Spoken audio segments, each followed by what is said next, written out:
জয় যিশু। প্রথম পাঠ প্রজ্ঞা পুস্তক 2 অধ্যায় 1 পদ 12 থেকে 22 পদ।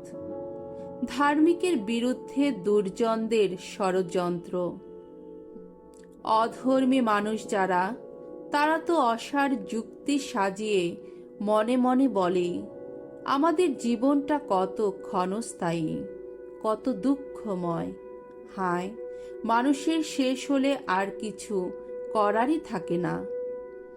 কেউ যে অধোলোক থেকে ফিরে এসেছে, এমন কথা তো আমরা শুনিনি কখনো। ধার্মিকের জন্যে এসো আমরা ফাঁদ পেতে রাখি, সে একটা উৎপাতেরই মতো। আমাদের প্রতিটি কাজের সে তো বিরোধিতা করে। মোশের বিধান অমান্য করি বলে সে আমাদের ধিক্কার জানায়। আমাদের বিরুদ্ধে সে তো ঐতিহ্যঘাতকের অভিযোগ আনে। সে বলে বেড়ায় তার নাকি ঈশ্বর জ্ঞান আছে। সে নিজেই নিজেকে প্রভুর সন্তান বলে ডাকে। আমাদের মতিগতির বিরুদ্ধে সে মূর্তিমান তিরস্কার যেন। সে আমাদের চোখের বিষ যেন। তার জীবন যাপন তো অন্য মানুষের মতো নয়, বড় অদ্ভুত তার আচরণ।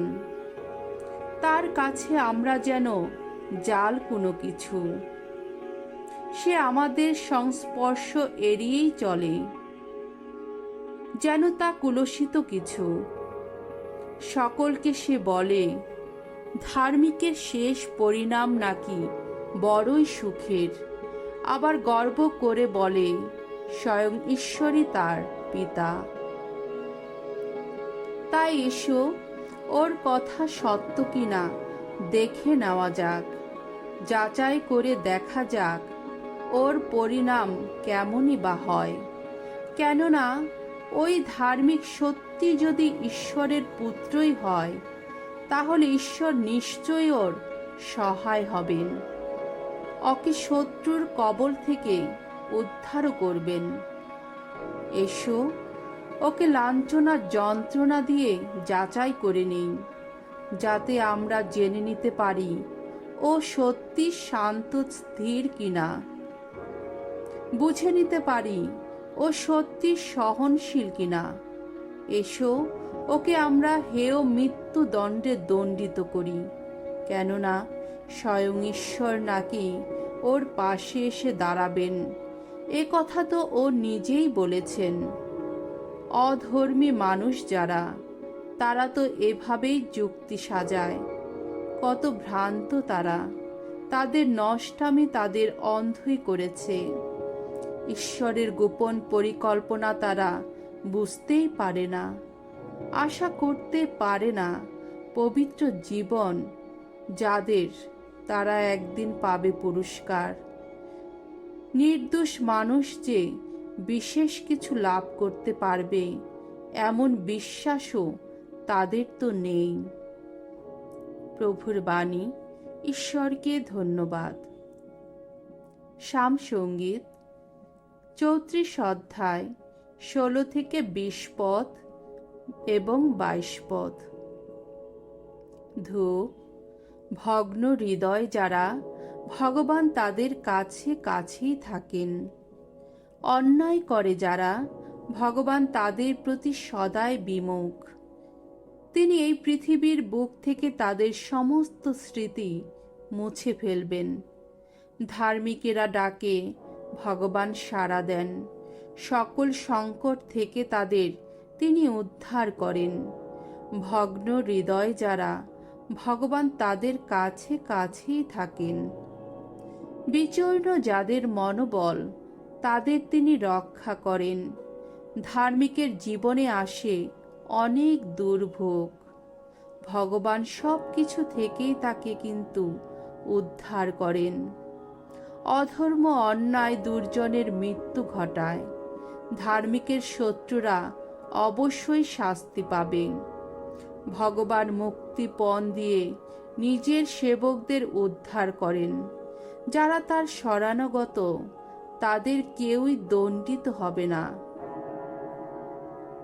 বাণী বন্দনা। হে প্রভু, তোমারই বাণী জানি সত্যময়, তোমারই দেওয়া বিধি বিধান সবই মুক্তিময়। মানুষ কেবল রুটি খেয়েই পারে না কো বাঁচতে, প্রভুর উক্তি পাথেয় করে পারে বেঁচে থাকতে। মঙ্গল সমাচার। যোহন রচিত মঙ্গল সমাচার, 7 অধ্যায়, 1 থেকে 2 পদ, 10 পদ, 25 থেকে 30 পদ। ইহুদিরা যিশুকে গ্রেপ্তার করতে চেষ্টা করল, কিন্তু পারল না, কারণ তখনও তার সময় আসেনি। এক সময় যিশু গালিলিয়া প্রদেশের মধ্যেই নানা স্থানে ঘোরাফেরা করতে লাগলেন। ইহুদি ধর্ম নেতারা তখন তাকে হত্যা করার সুযোগ খুঁজছিলেন, তাই তিনি জুদেয়ার মধ্যে ঘোরাফেরা করতে চাইছিলেন না। তখন ইহুদিদের শিবির পর্বের সময় প্রায় এসে গেছে, কিন্তু তার ভাইরা সেই উৎসবে যোগ দিতে যাওয়ার পর তিনিও জেরুসালামে রওনা হলেন, তবে প্রকাশ্যে নয়, গোপনেই। তখন জেরুসালামের কয়েকজন লোক বলে উঠল, ওই কি সেই লোক নয় যাকে ওরা হত্যা করতে চাইছেন? দেখো, ও তো সকলের সামনেই কথা বলছে, অথচ ওকে কিছুই বলছেন না ওরা। তাহলে ও যে সে খ্রিস্ট? সমাজ নেতারা কি এখন তা সত্যি বুঝতে পেরেছেন নাকি? কিন্তু ও যে কোত্থেকে এসেছে সে কথা আমরা তো জানি, অথচ খ্রিস্ট যখন আসবেন তখন তিনি যে কোত্থেকে আসবেন তা তো কারো জানার কথা নয়। যিশু তখন মন্দিরে উপদেশ দিচ্ছিলেন। সেই সময় তিনি জোর গলায় বলে উঠলেন, হ্যাঁ, তোমরা আমাকে জানো বইকি, আর এও জানো যে কোত্থেকে আমি এসেছি। তবে আমি তো নিজে থেকে আসিনি, বরং যিনি সত্য স্বরূপ তিনি আমাকে পাঠিয়েছেন, আর তোমরা তাকে জানোই না।